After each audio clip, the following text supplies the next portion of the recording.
But again, that was all still focused on single family. And then when you get to a certain point, I had a construction crew. I had, that was focusing on fixing these properties, but we would still be backed up. I would have 3, 4 properties lined up for them, just sitting there to start working. And we were like, well, maybe there's a way to scale this a little better.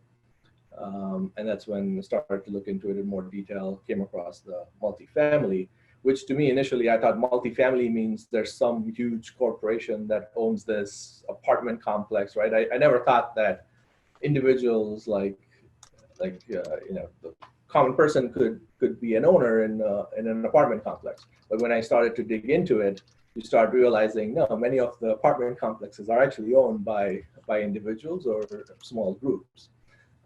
And that's when I initially started to look at maybe a 20 to 50 unit property that I thought I would just buy by myself, say a smaller multifamily, which up to 50 units.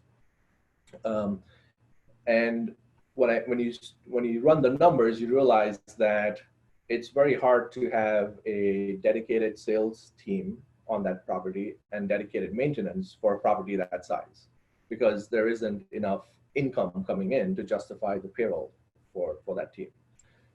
So running the numbers, it started to seem like about 100 units is what you need, where the numbers start making sense to have dedicated sales team, dedicated maintenance.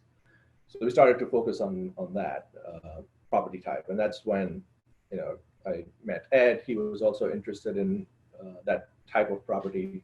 We created Penn Capital and started to pursue those.